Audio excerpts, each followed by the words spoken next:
They were sitting at my kitchen table, speaking in the careful voices people use around a dying relative. I wasn't dying. I was 73 behind the pantry door, hearing my son say, "Once we get Mom into assisted living, we split her accounts. Half to me, half to Claire. She won't even notice. Hi, dear hearts. Grace here. I'm in my 70s too, and I know that icy feeling when family starts counting your money early. What would you do? Tell me in the comments." The pantry smelled like cinnamon because I'd been proofing a little babka loaf. Through the crack, I saw Claire's trench coat on my chair like it owned the place, and Evan's hand tapping my table. The table I refinished myself after Harold died. Claire said, "We'll need her to sign the power of attorney first. The bank won't speak to us otherwise." "Mom's getting forgetful," Evan answered, almost cheerful. "We're protecting her." Forgetful. I could still list every automatic payment I'd set up for them.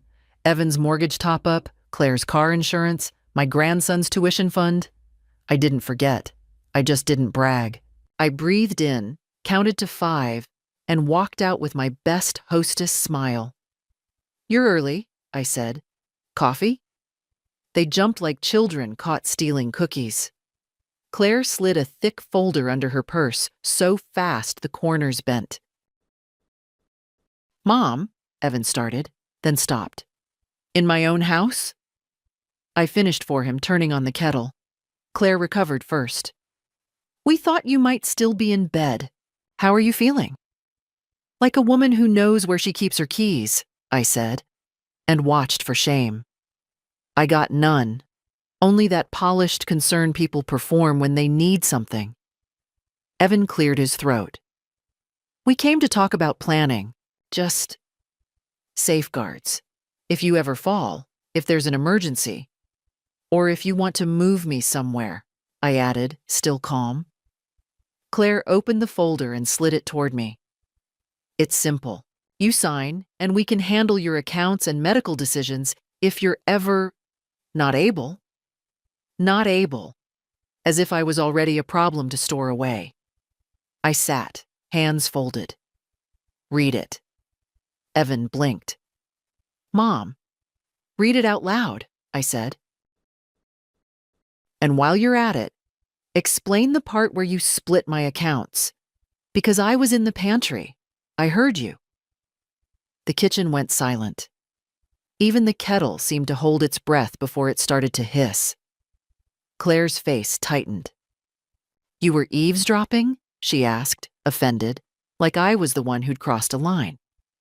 "I was breathing," I said, "in my pantry, while my children planned my finances like I'm already in the ground." Evan's cheeks turned red. "That's not what we meant. We're trying to keep you safe from scammers." I nodded slowly. "Then here's your first lesson in safety. Don't assume a woman is helpless just because her hair is gray." Claire tried a new tone, soft, coaxing. "Mom, please. This is standard. Everyone does it. You've always said you didn't want to be a burden." "I'm not a burden," I said. "I'm inconvenient. There's a difference." Evan's patience snapped. "We have families. We can't drop everything for you." "This makes it easier."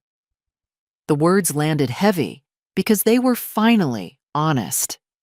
I stood and turned off the kettle the moment it whistled. My hands didn't shake. My voice didn't rise. "You want easier?"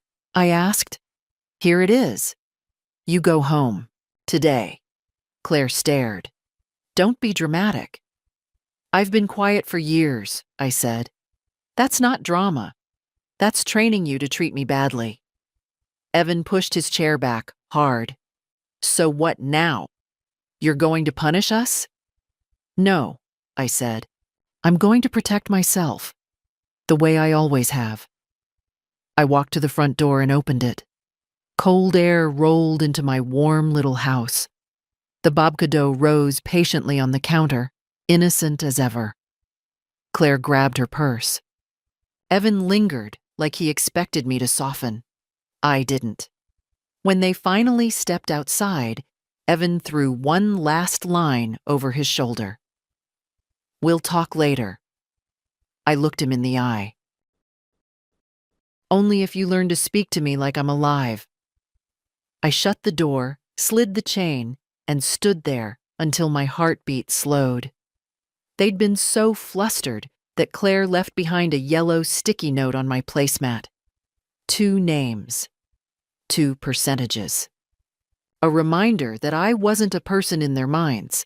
I was a pie to be sliced. Underneath, in tiny handwriting, was another word that chilled me. Guardianship. I poured myself 1 cup of coffee and didn't drink it. I just stared at that note until the anger stopped being hot and turned into something sharper and cleaner. Strategy. My phone buzzed then. My grandson, Miles. "Are you okay, Nana?" "Dad said you sounded confused." I typed back, steady as a metronome. "I'm perfectly clear. Come by tomorrow if you can." I could use a friendly face. Then I went back to the kitchen, picked up my phone, and called the number I'd saved and never used. Ruth Halpern, estate attorney. When her assistant answered, I said, "I need an appointment, as soon as possible, and I need it confidential." Ruth Halpern's office smelled faintly of old paper and bergamot tea. I liked that. It didn't feel rushed. It felt deliberate. I wore my navy wool coat and my good brooch, the one shaped like a camellia, because I wanted to look exactly what I was. Competent. Ruth was younger than me by maybe 10 years, sharp eyes behind thin frames. She didn't waste time. "Tell me everything," she said. So I did. The pantry, the folder, the percentages, the word guardianship. She didn't interrupt. When I finished, she folded her hands and asked one question. "Have you signed anything?" "No." "Good." She explained it calmly, like she was describing a recipe. Power of attorney could give them control over my finances. Medical directives could edge them into decisions about where I lived. Guardianship? That was a court declaring me incapable. "Can they just do that?" I asked. "They can try," she said, "but they'd need evidence." I almost laughed. "They're already building it." I showed her the message from Miles. "Dad said you sounded confused." Ruth nodded slowly. "Document everything, from this moment on." I signed papers that day, but not theirs. I revoked any prior informal permissions I'd ever granted. I created a revocable living trust with myself as sole trustee. Successor trustee? Not Evan, not Claire. "Who do you trust?" Ruth asked. I thought about Miles bringing me pistachio gelato last week just because he'd seen it and thought of me. "Miles," I said. Ruth raised an eyebrow. "He's young." "He's honest," I answered. "We updated my will. We added explicit clauses disinheriting anyone who attempted guardianship without medical proof." Ruth called it a no contest clause. I called it a mirror. Before I left, I gave one more instruction. "I don't want them contacted, not unless I authorize it." "You're in control," Ruth said firmly. On the way home, I stopped at my bank. The manager, Thomas, had known Harold and me for 30 years. He still wore cufflinks shaped like tiny anchors. "I'd like to review every authorized user on my accounts," I said. He pulled up the records. Claire had been listed as an emergency contact. Evan had limited viewing access to one account, the one I used to help with his mortgage. "Remove it," I said. Thomas hesitated. "Is everything all right?" "It will be," I replied. We added 2-factor authentication to everything. New passwords. New security questions. Ones no one could guess. Not my maiden name. Not my first dog. I chose the name of the Andalusian village where Harold proposed. No one knew that but me. That evening, my phone started buzzing. "Claire." Did you change something at the bank? Evan, my transfer didn't go through. What's happening? Claire, Mom, this is exactly what we were worried about. I let them wait an hour before replying. I'm reorganizing my finances. No need for concern. Evan called immediately. What did you do? He demanded. I simplified, I said. You cut off my transfer. I paused it. Mom, my payment's due tomorrow. You're 46, I said quietly. Figure it out. Silence. Then, sharp as vinegar. This is manipulation. I almost admired the audacity. No, I said. This is adulthood. Claire tried next, softer. Mom, if you're feeling overwhelmed, we can come over. I'm not overwhelmed, I replied. I'm observant. She exhaled loudly. You're pushing us away. I'm stepping back, I corrected. There's space between those things. After I hung up, I made myself a small bowl of avgolemino soup from the freezer and sat at my kitchen table. The same table where they'd divided me like a ledger. The next morning, Miles came by. He looked uneasy, like he'd walked into a storm he didn't understand. Nana, he said carefully, Dad says you're making drastic choices. I studied his face. He had Harold's eyes, clear, steady. Do I seem confused to you? I asked. He shook his head immediately. No. Good, I said. Because things are about to get uncomfortable. I told him only part of it. Enough so he wouldn't be blindsided. Not enough to burden him. That afternoon, Claire sent a message that changed the temperature completely. We need to have a serious talk. We're worried about your cognitive decline. If you won't cooperate, we'll have to explore other options. Other options. There it was. Not care, not love. Leverage. I put the phone down, walked to my garden, and pressed my hands into the soil around my hellebore plants. The earth was cool, steady, real. Not like the performance unfolding around me. They thought they could intimidate me into surrender. They had no idea I'd already moved 3 steps ahead. The letter arrived by certified mail 2 days later, thick cream envelope. Claire's return address printed in tidy black ink. I signed for it with a steady hand. Inside was a formal notice. They were concerned about my recent erratic financial behavior and intended to seek a cognitive evaluation. If I refused, they would petition the court for temporary guardianship. Erratic. Because I paused my own money. I set the paper flat on my dining table and smoothed it like fabric. My pulse didn't spike this time. It sharpened. I called Ruth immediately. They moved faster than I expected, she said, after reading the scanned copy I sent. But this is still just pressure. Have you seen your primary physician recently? 6 months ago. Schedule a full evaluation, voluntarily. We'll get ahead of this. That afternoon, I booked an appointment with Dr. Singh, who had treated me for years and once complimented my memory when I corrected his dosage math. Then I did something else. I printed screenshots of every message Claire and Evan had sent. The percentages, the transfers, the confused comment. I organized them in a slim leather portfolio Harold once used for contracts. I labeled the tabs: intent, access, threat. If they wanted documentation, I would give them documentation. The next escalation came quicker than I thought. Evan showed up unannounced. I was slicing fennel for a salad when he walked straight into my kitchen without knocking. He still had his old key. You changed the garage code, he said, accusation first, greeting never. Yes. You can't just lock us out. I can, I replied. It's my house. He paced like a man rehearsing a speech.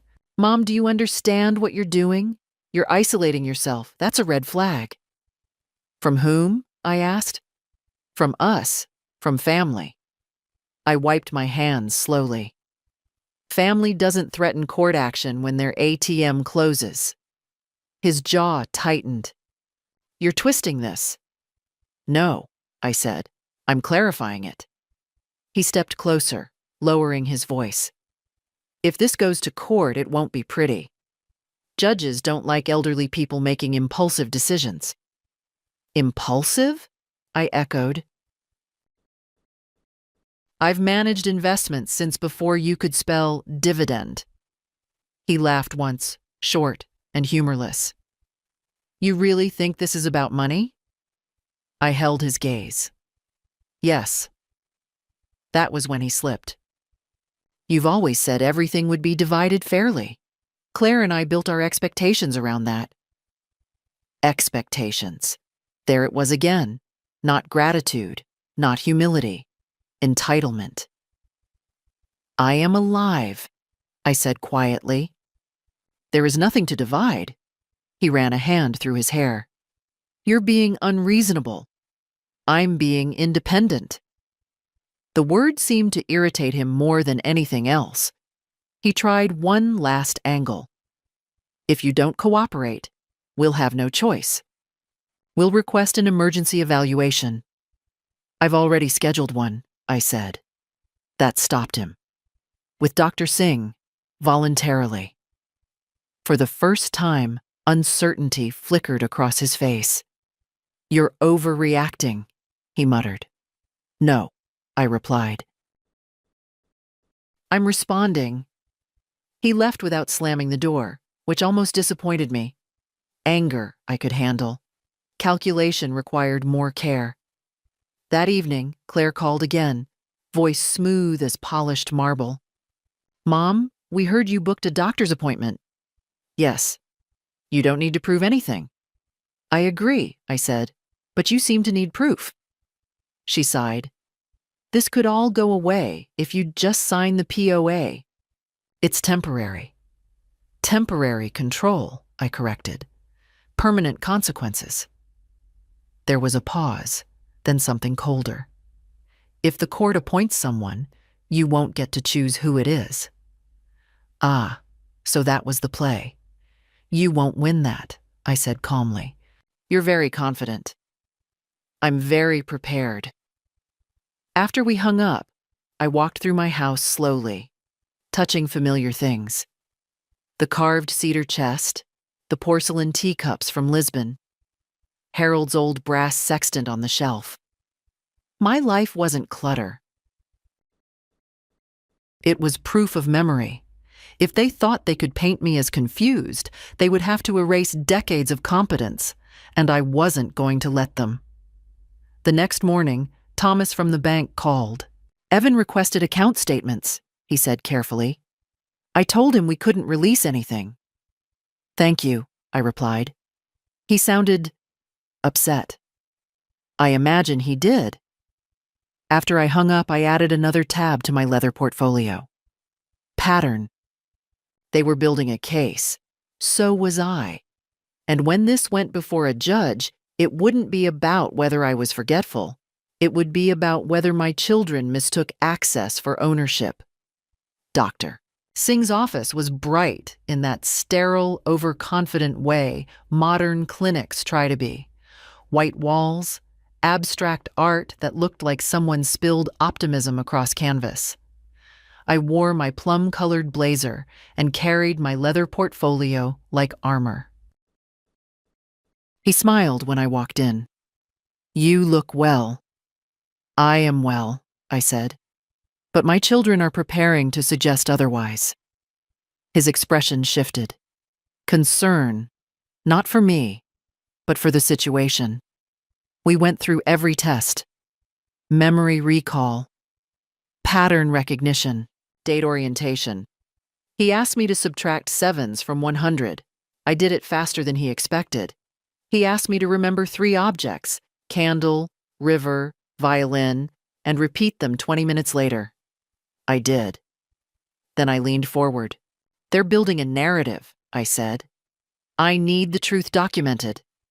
He nodded slowly. You're cognitively sound. No signs of impairment. Put it in writing. He did. I left with a formal evaluation stating I was fully competent to manage my financial and medical affairs. Clear language, no ambiguity. By the time I reached my car, my phone buzzed again. Claire. How did the appointment go? She asked. Voice sweet as honey poured over glass. Excellent, I replied. That's good, because we've scheduled our own consultation. With whom? A specialist, just to be thorough. I smiled, though she couldn't see it. You're welcome to spend your money however you like. Silence. She hadn't expected that. That evening, I received an email from a law firm I didn't recognize. They were requesting voluntary cooperation with a capacity review. If I declined, they would advise their clients to proceed with legal options. Their clients. I printed the email and placed it under the tab labeled Pattern. They weren't worried about my health. They were constructing leverage. The following Saturday, they arrived together, not with flowers, not with apologies, with witnesses. Claire brought her friend Marlene, the type who always smells faintly of expensive perfume and disapproval. Evan brought his wife, Lila, who wouldn't meet my eyes. We thought it would help to have support, Claire said as they entered my living room. Support for whom? I asked. Marlene smiled thinly. We're just here to observe. Observe? I almost laughed. They sat around my coffee table like a tribunal.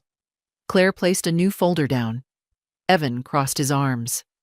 Mom, he began, we're concerned about your recent isolation, financial instability, and hostility. I blinked. Financial instability? You cut off transfers without discussion, Claire said quickly. That's erratic. I adjusted my own accounts, I replied. That's responsible. Marlene chimed in, voice syrupy. Sometimes older adults don't realize when they're acting out of fear. I looked at her calmly. And sometimes, outsiders mistake boundaries for fear. Lila shifted uncomfortably. Evan leaned forward. We're offering a solution. If you sign the POA now, we won't need to escalate. There it was again. Not a request. A trade. And if I don't? I asked. Claire's tone hardened. Then we'll petition for guardianship, with documentation. I opened my leather portfolio and placed Dr. Singh's evaluation on the table. Here's mine. The room stilled. Evan picked it up, scanning quickly. His jaw tightened. That's just one doctor. Yes, I said evenly. The one who has treated me for 8 years. Claire looked to Marlene, who suddenly seemed far less confident. You're making this harder than it needs to be, Claire said. No, I corrected. You are. Evan's patience snapped again. You think this is about greed? You think we need your money? I held his gaze without blinking. You're the ones who started calculating percentages. He stood abruptly. You're paranoid. And you're transparent. For a split second, something ugly flashed across his face. Frustration that the plan wasn't unfolding smoothly. Claire gathered her folder with tight movements. If you won't cooperate, we'll see you in court. I nodded once. Then make sure you bring evidence. They left in a flurry of indignation and wounded pride. When the door closed, the house felt quieter than it had in weeks. I didn't feel shaken. I felt focused. Because now it was official. They had drawn the line publicly, and I was ready to meet them there. They filed. Ruth called me at 9 a.m, her voice steady but tight. They've submitted a petition for temporary guardianship. It cites financial instability, paranoia, and alleged cognitive decline. Alleged, I repeated calmly, buttering my toast. They're requesting an expedited hearing. Of course they were. Pressure was their favorite instrument. Do we have time? I asked. Yes, she replied. But we need to move decisively. That afternoon, I sat in Ruth's conference room reviewing documents that felt surreal. My own children had signed affidavits describing me as confused, isolated, and financially reckless. Financially reckless. Because I stopped funding their comfort. Ruth slid another paper toward me. They've included statements claiming you've been forgetting conversations and misplacing large sums. I almost smiled. I misplace patience, not money.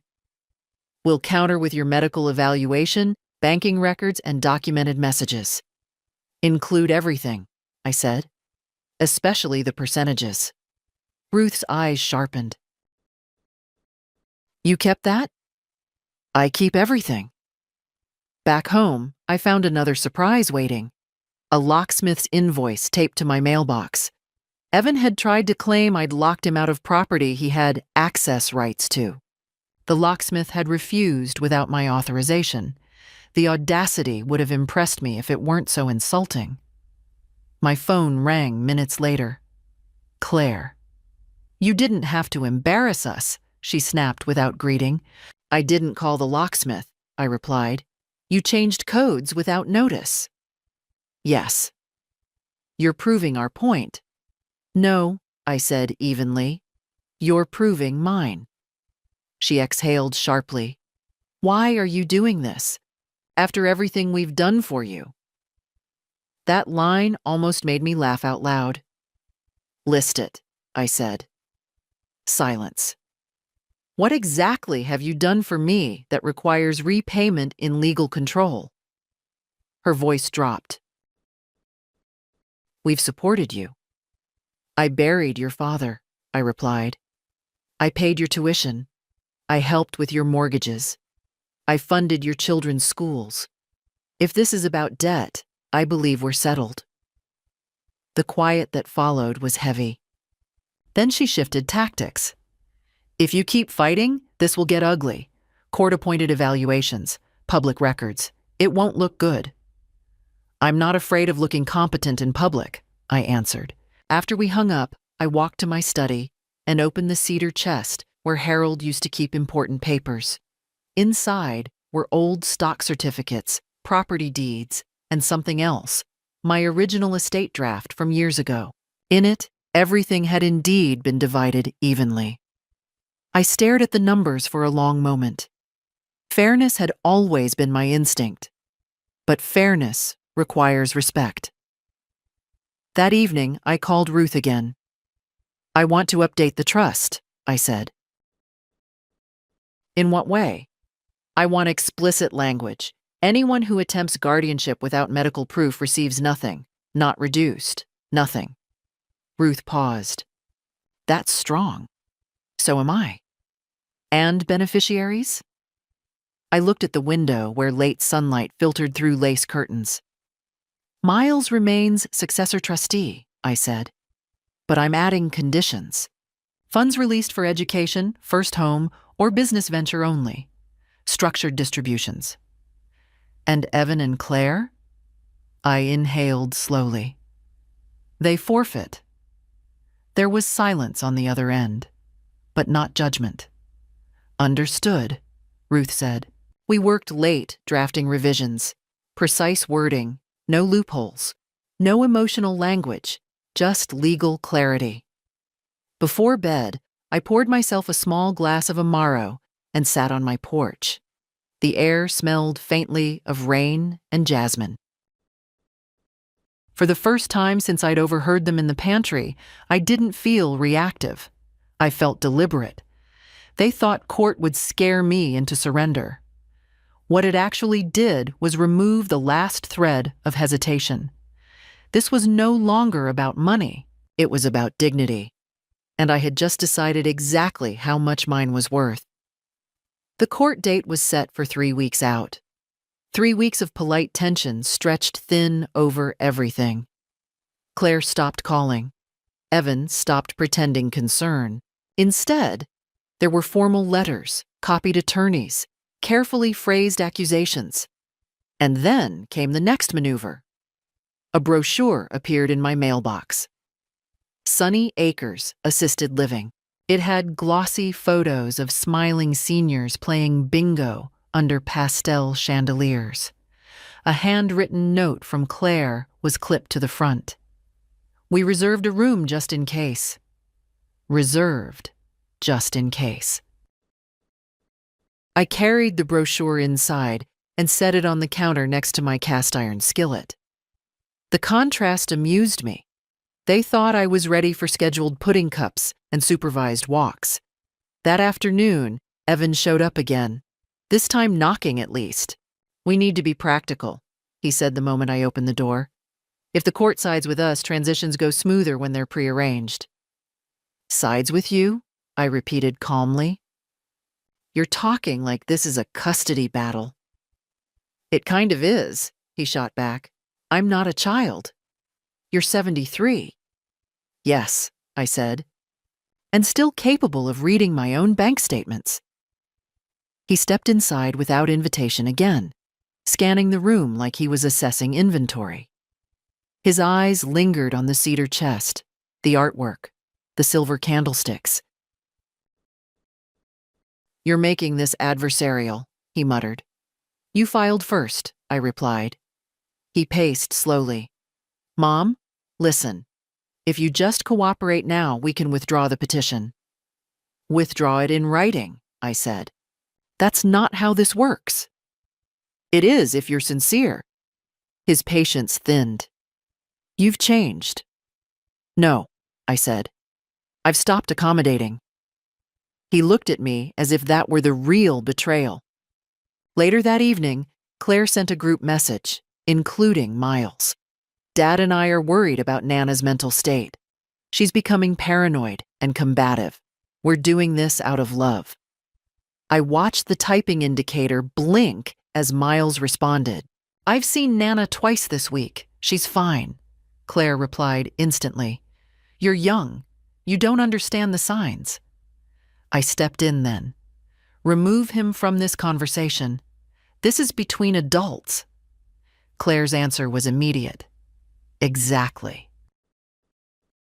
That one word revealed everything. They didn't see him as an adult. They didn't see me as one either. The next morning, Ruth forwarded me a copy of their supporting affidavits. Claire claimed I had accused her of theft without proof. Evan claimed I was isolating myself and refusing help. They both referenced my sudden financial restructuring as evidence of instability. I read every word carefully. Then I called Thomas at the bank. "I need certified records of every transfer made in the last 5 years," I said. "All of them?" he asked. "Yes." 2 days later, I had a stack nearly an inch thick. Mortgage assistance, insurance payments, tuition contributions, even the emergency dental bill for Claire's son last year. I tabbed those pages carefully. Support. If this was going to court, I would not argue emotionally. I would argue factually. That weekend, something unexpected happened. My neighbor, Mrs. Alvarez, knocked on my door holding a casserole dish of something that smelled richly of saffron and garlic, her famous arroz con pollo. "I heard things," she said gently, "from Claire." "Of course." "And?" I asked. "She said you've been confused lately, that you might be moved." I met her eyes. "Do I seem confused?" She studied me, then shook her head firmly. "You seem angry." "That's accurate." She squeezed my hand. "If anyone asks, I will say what I see." That small gesture steadied me more than she knew. They were trying to paint me as isolated, but isolation requires absence. And I was very much present. 3 days before the hearing, Claire called again, voice stripped of sweetness now. If you embarrass us in court, don't expect a relationship afterward. I let the silence stretch. You ended the relationship the day you divided my accounts while I was alive, I said quietly. She inhaled sharply. So that's it? You're choosing pride over family? No, I replied. I'm choosing self-respect over control. When I hung up, I didn't feel shaky. I felt resolved. They believed court would corner me. What they didn't understand was this. I had already decided that even if I lost the petition, they would never control a single dollar again. The hearing was set for Thursday morning. On Tuesday afternoon, a woman I had never met knocked on my door. She introduced herself as a court-appointed investigator. Neutral, she emphasized. She would assess my living conditions and mental state before the judge made any temporary decision, so they'd pushed hard enough to trigger a review. Please come in, I said. She stepped inside slowly, eyes scanning everything. Not judgmental, observant. I respected that. She asked routine questions first. Date, president, current events. I answered without hesitation. Then she shifted. Your children state you've been withdrawing unusually large sums of money. I've been restructuring my assets, I replied. Not withdrawing irresponsibly. Why restructure now? Because I overheard them planning to divide my accounts while I'm alive. Her pen paused. Do you have evidence of that? I stood, retrieved the leather portfolio, and placed the sticky note with the percentages in front of her. She examined it carefully. And these? She asked, flipping through printed messages. Screenshots. Time-stamped. She read silently for several minutes. Have they ever taken funds without your permission? She asked. Not illegally, I said, but I've subsidized their lives for years. She nodded slowly. Do you feel afraid of them? No, I said honestly. I feel disappointed. She walked through my home next, opened cabinets, checked the refrigerator, noted the garden through the back window. She even asked me to describe my weekly routine. I host a book club on Sundays, I said.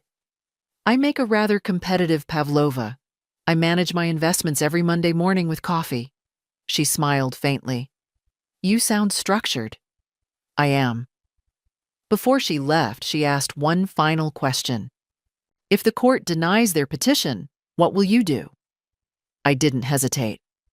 I will continue living exactly as I have, independently. She closed her notebook. Thank you. After she left, my phone rang. Evan. What did you tell her? He demanded. The truth. You're escalating this. You filed the petition. You forced us to. I almost admired how seamlessly responsibility shifted in his mind. No, I said calmly. You chose this path. His voice dropped, colder than before. If the judge sides with you, don't expect us to forget. That's all right, I replied. I don't expect you to. There was a long silence on the line. Then he said something that finally stripped away the last illusion. We counted on that money. Not, we worried about you. Not, we were scared. Counted on. I closed my eyes briefly. You counted on me dying quietly. That's not fair. It's accurate. He hung up without another word. That night, I couldn't sleep. Not from fear, from clarity. The next morning, Ruth called with a new development. They've added supplemental claims, she said. Allegations of paranoia. They're emphasizing that you accused them of plotting. Because they were, I said evenly. Stay composed in court, she advised. Let the documentation speak. I intend to. But something inside me had shifted. If they were willing to publicly declare me incompetent for access to my assets, then reconciliation was no longer on the table. This wasn't a misunderstanding. It was a strategy. And Thursday would determine whether it succeeded. The courtroom was smaller than I expected. Not dramatic, not cinematic. Just fluorescent lights, polished wood, and people pretending this was routine. This is the moment, dear hearts. A courtroom can feel colder than any winter. Imagine standing there while your own children question your sanity. What would you do in her place? Tell me below. Evan and Claire sat together at the petitioner's table. Coordinated, composed. Claire wore pearl earrings I'd given her for her 40th birthday. I noticed that. Ruth leaned toward me. Stay calm. Answer directly. The judge, a woman with steel gray hair and sharp eyes, began reviewing the petition aloud. Words like cognitive decline, erratic behavior, financial mismanagement floated through the room like accusations carved in ice. Then it was my turn. Mrs. Whitmore, the judge said, your children allege that you have been acting irrationally with your finances. How do you respond? I stood slowly, not rushed, not theatrical. I restructured my accounts after overhearing my children planning to divide them while I am still alive. A faint ripple moved through the room. The judge looked at Evan. Did that conversation occur? Evan shifted. It was taken out of context. Context? I repeated calmly. There were percentages written down. Ruth handed the sticky note to the clerk, who passed it to the judge. The judge examined it carefully. Claire leaned forward.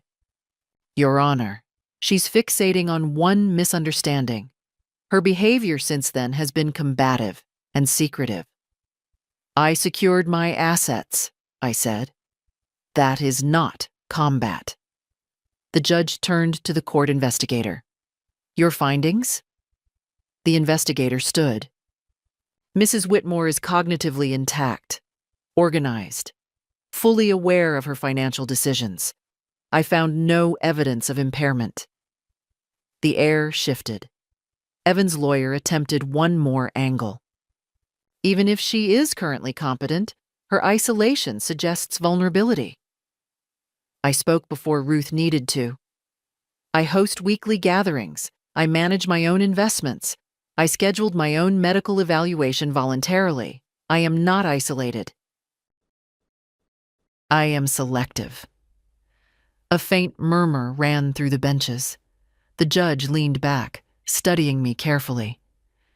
Mrs. Whitmore, do you believe your children are acting in good faith? The question hung heavy. I chose my words deliberately. I believe they are acting in their own interest. Silence. The judge looked down at the paperwork, then back up.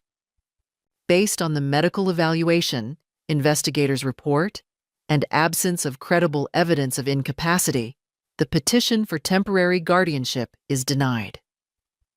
The word landed like a gavel inside my chest. Denied. Claire's face went pale. Evan's jaw clenched so tightly I thought it might crack, but the judge wasn't finished. I caution the petitioners, she added firmly, that guardianship is a serious legal action, not a tool for family disputes over finances. That line hit harder than the denial. The hearing adjourned. Outside the courtroom, Evan grabbed my arm. You just humiliated us, he hissed. I gently removed his hand from my sleeve. No, I said. You did that yourselves. Claire's composure finally fractured. You've made this permanent, she whispered. Yes, I replied quietly. You did. Ruth touched my shoulder. We should go. As we walked down the courthouse steps, sunlight hit my face. It felt almost surreal after the artificial glare inside. Ruth spoke softly. They could appeal, but it's unlikely to succeed. I don't think they will, I said. Why? Because this was never about legal principle. It was about leverage, and they had just lost it publicly. But something in Evan's expression as we parted told me this wasn't over. They had lost control in court, which meant they would try something else. They didn't appeal. Instead, they escalated quietly. 3 days after the hearing, I received 3 separate calls from 2 distant cousins and 1 woman I barely remembered from church. Each conversation followed the same pattern. We heard you've been struggling. Claire said you're not yourself. Is it true you're pushing everyone away? It was coordinated. Not a legal attack this time, a reputational one. That afternoon, Mrs. Alvarez knocked again, eyes sharp. Claire was here, she said. I felt my spine straighten. Here? She asked if I'd noticed memory issues. She implied you might need supervision. Supervision? In my own garden. What did you say? I asked. I told her you beat me at chess last week. I almost smiled. Thank you. By evening, the narrative was clear. If they couldn't win in court, they would win socially. Paint me as unstable. Isolate me through whispers. So I did something they didn't expect. I hosted dinner. Not small, not quiet. I invited my book club, 2 neighbors, Dr. Singh, even Thomas from the bank. 12 people in total. I made ossobuco with gremolata and served it with saffron risotto. I set the table with my best porcelain and lit every candle I owned. When everyone arrived, the house was warm with conversation. Halfway through dessert, my lemon tart with bruleed sugar crust, I stood. I'd like to address something, I said calmly. The room quieted. There have been concerns shared about my mental state. A few glances exchanged. I recently underwent a court evaluation. I was found fully competent. If anyone has doubts, I encourage you to ask me directly. Silence. Then doctor. Singh cleared his throat. I can confirm Mrs. Whitmore is cognitively intact. Thomas nodded. And financially meticulous.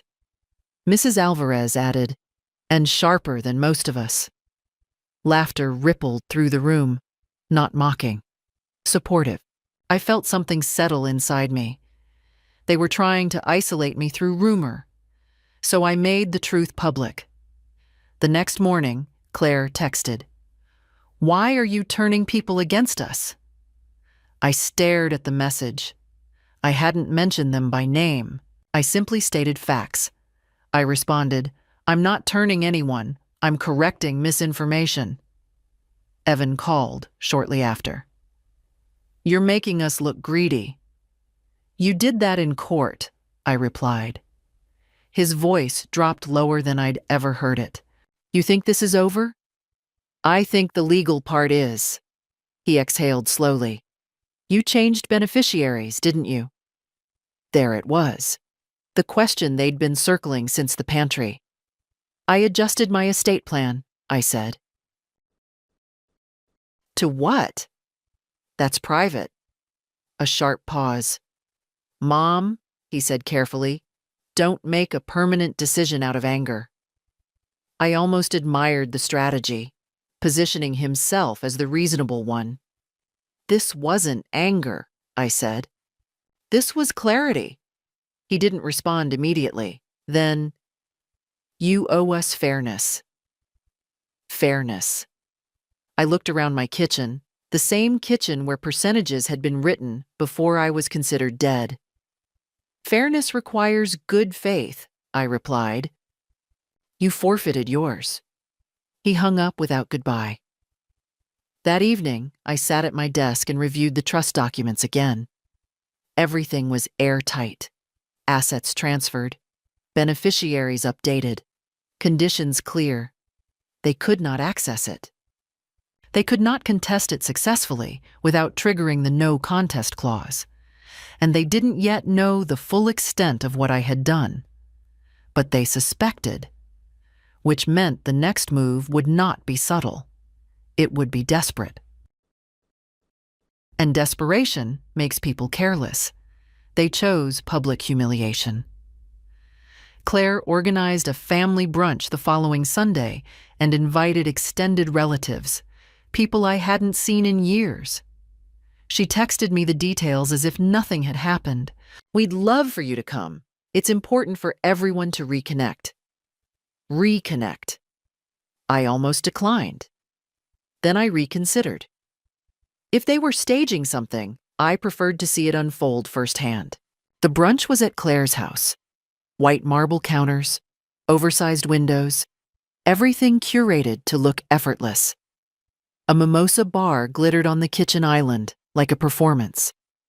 When I walked in, conversation dipped just slightly. Not silence, just awareness. Claire kissed my cheek too brightly. "Mom, I'm so glad you came." Evan hovered nearby, watchful. Plates were filled. Polite chatter resumed. I noticed how often eyes drifted toward me. 10 minutes in, Claire tapped her glass lightly. "I just want to say," she began, "how grateful we all are for family, especially during difficult transitions." There it was. Several relatives shifted uncomfortably. Evan stepped in. "Mom has been going through changes. We're doing our best to support her." Support? I set my fork down carefully. "What changes?" I asked evenly. Claire smiled, but it didn't reach her eyes. "Just some recent decisions that surprised us." "Such as?" I prompted. Evans sighed theatrically, restructuring her finances, cutting off communication, refusing help. The narrative was smooth, rehearsed. I looked around the room, faces I'd held as babies, attended weddings for, sent holiday cards to. "Would anyone here like specifics?" I asked calmly. Silence. Claire tried to interrupt. "Mom, this isn't the place." "Oh, I think it is," I said. I reached into my handbag and removed a single folded copy of the court's denial order. Not the entire portfolio, just the final page. "I was evaluated," I said clearly, "by my physician and a court investigator, found fully competent. The guardianship petition was denied." A few audible murmurs. Evan's face tightened. "They misunderstood the situation," Claire said quickly.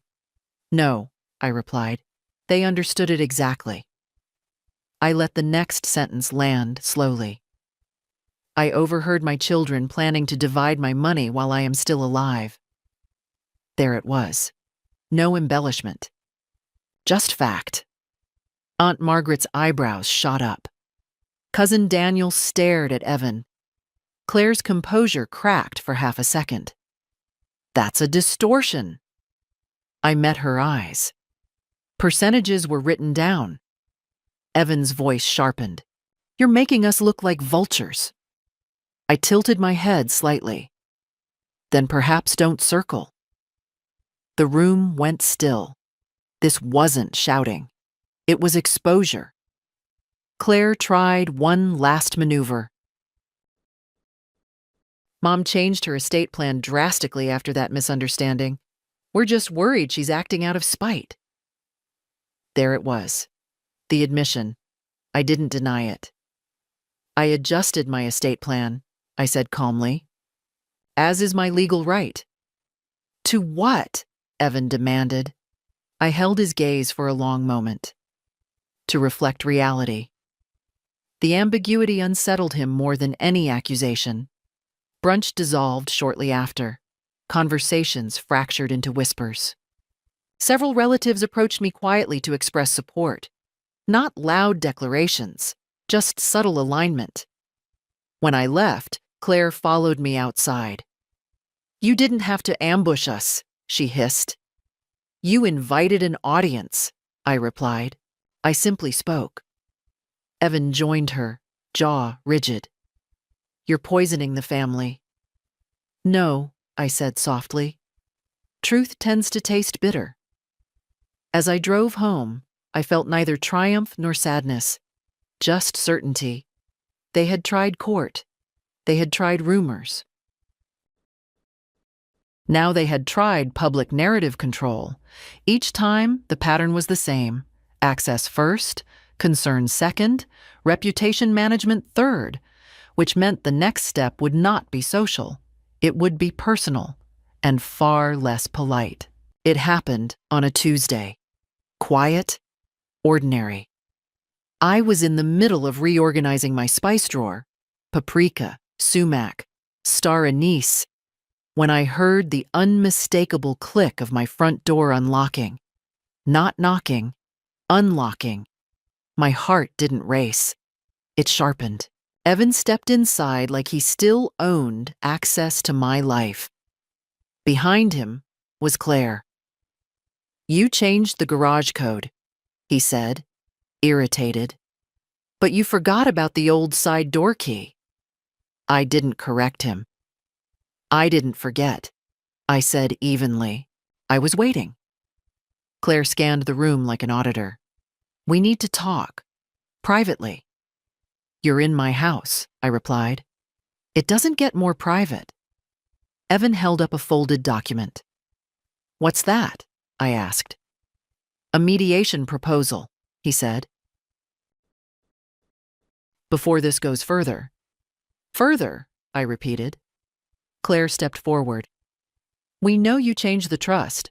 We spoke to someone." "Interesting." "You spoke to someone," I echoed calmly. "There are ways to challenge drastic amendments made under emotional distress," she said carefully. Emotional distress. I leaned back against the counter. "You lost in court. You lost in public opinion. Now you're hoping I doubt myself." Evan's voice lowered. "Mom, be reasonable. If you cut us out completely, it will destroy what's left of this family." "You already tried to declare me incompetent," I said. "That destroyed it." He unfolded the paper and slid it across my dining table. A proposed settlement. They would withdraw all future disputes in exchange for a guaranteed percentage of my estate. Locked in now, legally binding. There it was. Not apology, not remorse, a negotiation. "You're bargaining over my death," I said quietly. Claire's composure slipped. "We're protecting what's fair." "Fair?" I asked softly. "Or expected?" Evan's patience snapped. "You're punishing us because you got your feelings hurt." That word again. Feelings. "I'm protecting myself because you revealed your intentions," I replied. He stepped closer, lowering his voice. "If you die tomorrow without clarity, this will be chaos.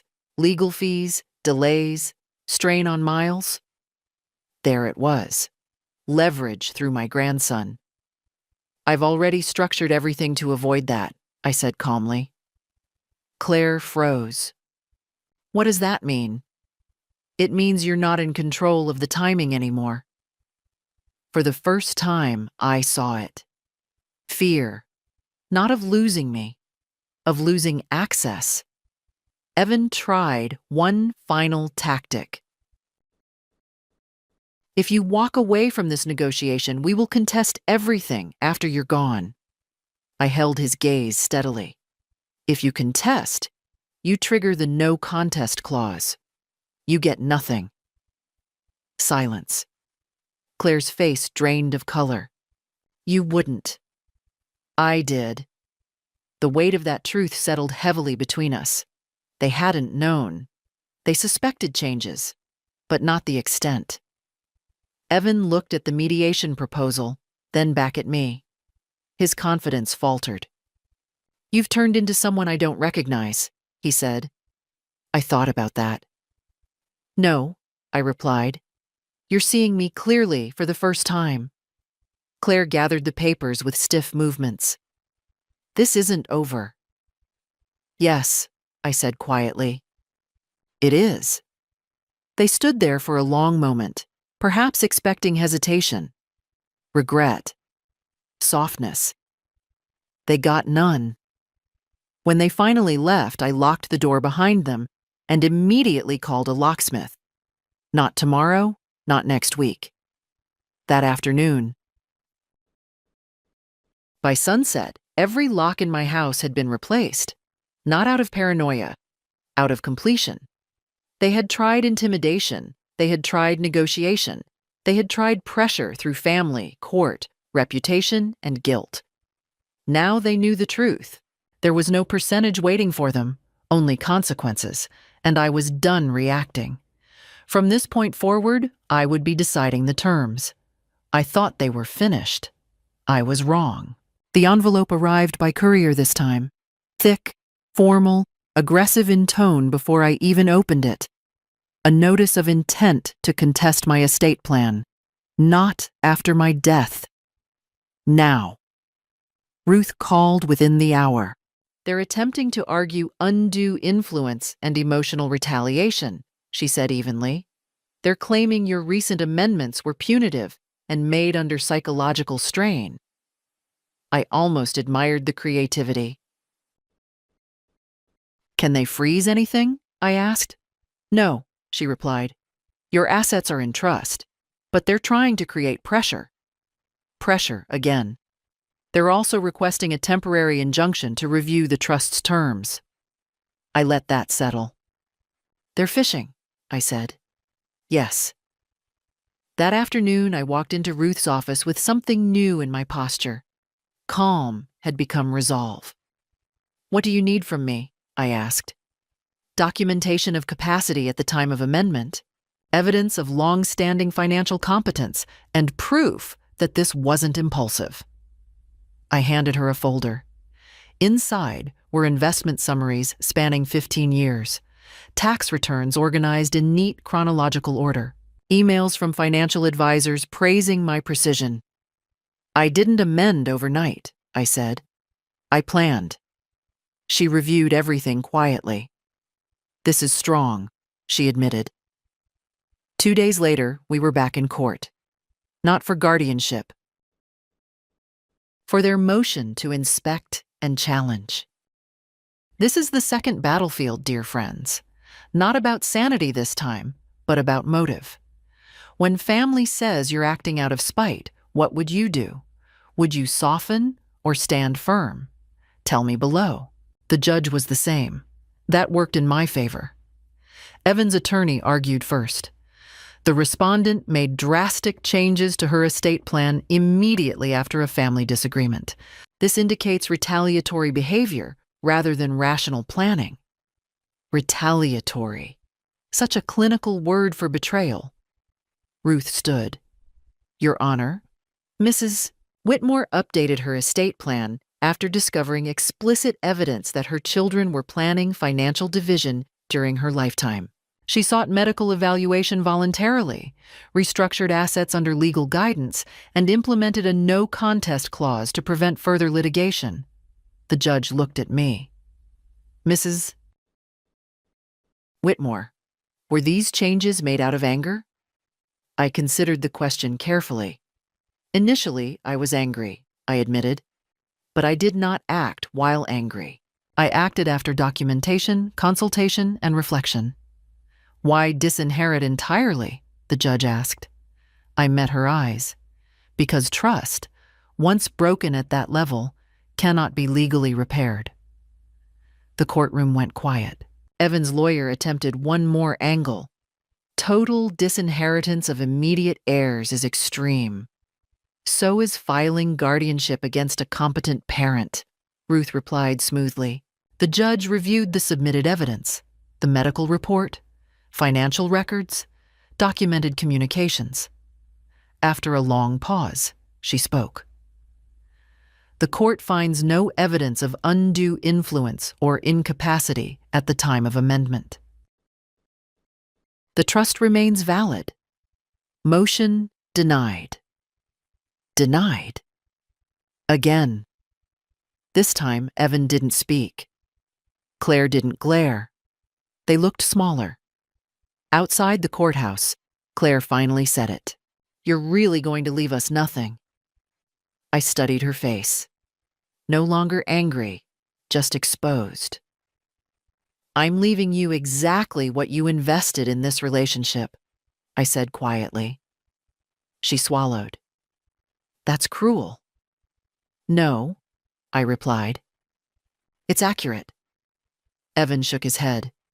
"You'll regret this." I didn't answer, because regret requires doubt. And I had none. That night, I made myself a simple dinner: grilled sea bass with capers and a small arugula salad. I ate slowly, deliberately. The legal challenges were exhausted. They had tried to declare me incompetent. They had tried to paint me vindictive. They had tried to pry open the trust. All denied. What they didn't yet know was where the money was actually going. And when they found out, it would end whatever illusion of reconciliation still lingered. They came back on a Thursday evening. No lawyers, no folders. Just the two of them standing on my porch like children who'd lost something and weren't sure how to ask for it back. I let them wait a full 30 seconds before unlocking it. Claire spoke first. "We're not here to fight." "That's new," I said calmly. Evan looked tired. Not defeated, calculating less perhaps, but still measuring outcomes. "We want to understand," he said. "Understand what?" "What you've done," Claire replied quietly. I stepped aside and let them in. We sat at the same dining table where this began. No coffee this time. No pretense. "You tried to take control of my life," I said plainly. "Twice." Evan flinched. "We thought you were spiraling. You thought I was inconvenient." Claire's composure cracked. "We panicked. You cut off support without warning." "There was warning," I said. "You just didn't expect consequences." Evan leaned forward. "Fine. We handled it badly. But cutting us out completely? That's permanent." "Yes," I said. Silence settled heavily. Claire swallowed. "Where is it going?" There it was. The real question. Not how are you? Not can we repair this? Where is it going? I studied them carefully before answering. "A protected trust," I said. "Structured distributions, education, first home, business capital." Evan's brow furrowed. "For Miles?" "Yes." Claire's voice sharpened slightly. "Only him?" "Primarily." The word hit them harder than yes would have. "And the rest?" Evan pressed. I didn't hesitate. "A portion to the Whitmore Community Legal Fund." They stared. "It supports seniors facing financial exploitation," I continued calmly. "Legal fees, representation." Claire blinked. "You're giving our inheritance to strangers?" "I'm giving it to people who need protection," I corrected. Evan's jaw tightened. "To make a point." "No," I said quietly. "To make impact." Silence. Claire's eyes filled, not with tears, but with frustration. "You're choosing outsiders over your own children." "I'm choosing alignment," I replied. "With what?" Evan demanded. "With values." That word seemed to irritate him more than money. "You're punishing us," he said again, but the certainty was gone. I leaned back slowly.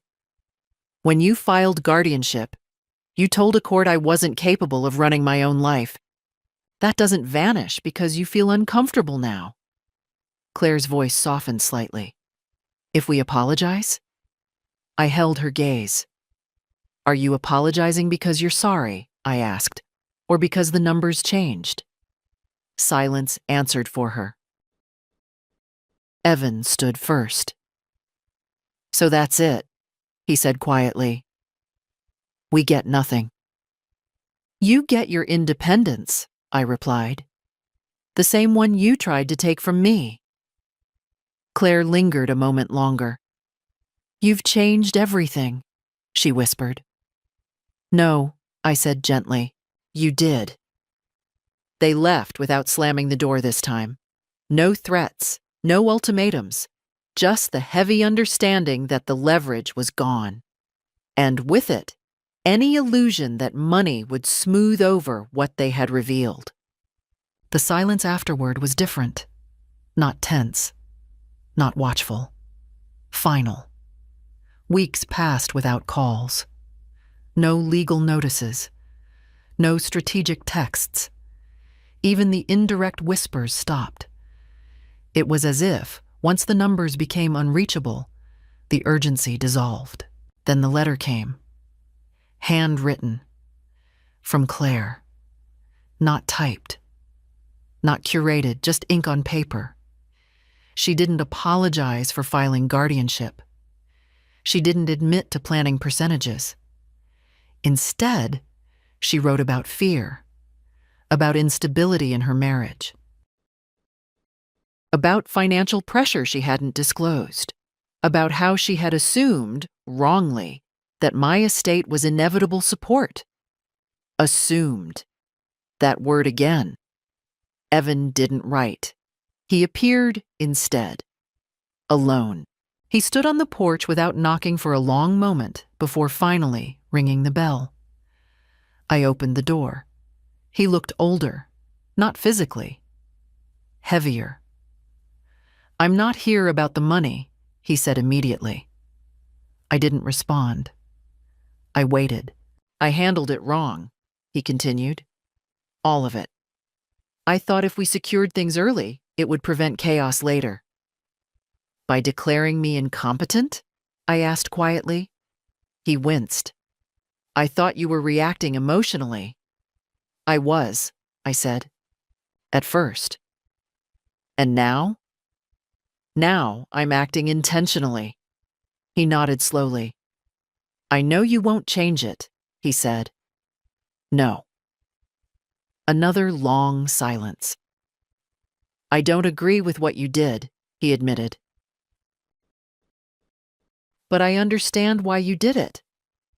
That was closer to honesty than anything he'd said before. You wanted certainty, I replied. You just tried to extract it from the wrong place. He exhaled, almost a surrender. Claire's furious, he added. She says you've destroyed the family.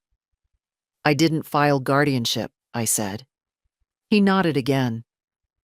I don't expect forgiveness, he said quietly. Good, I answered. That startled him. Because forgiveness isn't the same as restoration. We stood there in the doorway, neither stepping fully forward nor retreating. I don't want to fight anymore, he said. Then don't, I replied. He looked past me into the house, the same walls, same furniture, same woman. Only now he saw boundaries where access used to be. I'll tell Claire to stop, he said. You don't control her, I answered gently. And she doesn't control me. He gave a faint, tired smile at that. Before he left, he asked one final question. Is there anything left for us? I considered it carefully. Yes, I said. What?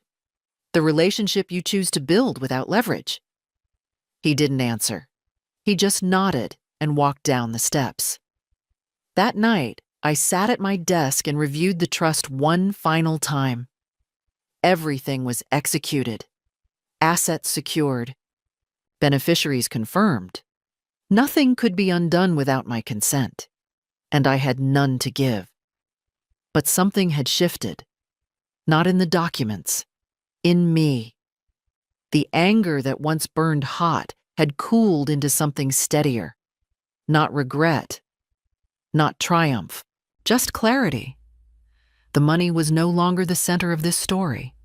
It had become a filter, and everyone had revealed themselves through it. Winter came quietly that year, not dramatic storms. Just a steady cooling of air, the kind that makes you reach for wool without thinking. My house felt different too, not emptier, just quieter, in a way that didn't ache. Miles came by most Sundays now, not because of money, because he wanted to. We argued about books, debated politics, and once attempted to make saffron biscotti that turned into something closer to edible gravel. We laughed anyway. Claire kept her distance. Brief messages on holidays, carefully neutral. Evan called occasionally, not to negotiate, not to test boundaries, but to ask about ordinary things. The conversations were cautious, real in a way they hadn't been before. No one mentioned the trust. No one mentioned percentages. The legal battles faded into paperwork filed away in cedar and dust. One afternoon, I attended the first board meeting of the Whitmore Community Legal Fund. We approved grants for 3 seniors fighting financial exploitation cases. One woman had been pressured into signing over property to her nephew. Another nearly lost her savings through coercion masked as care. I listened quietly as their cases were described. It felt right, not vindictive, not theatrical, aligned. Months later, Claire sent a short message. I don't agree with what you did, but I understand why you did it. It wasn't warmth. It wasn't reconciliation. But it was acknowledgement. Evan visited once more before the year ended. We sat on the porch with tea. I used to think inheritance was security, he admitted. It isn't, I replied. It's residue. He nodded slowly. You're not afraid of dying alone? He asked suddenly. I smiled faintly. I was more afraid of living without dignity. He didn't argue. That was new. The truth is, I didn't win something glamorous. I didn't reclaim love. I didn't repair what broke. What I did was simpler. I drew a line, and I kept it. Dear hearts, sometimes strength looks cold from the outside. I'm not saying she was right or wrong, but when someone decides your worth while you're still breathing, you have every right to decide your response. Share your thoughts below, and if you believe dignity has no expiration date, like and subscribe.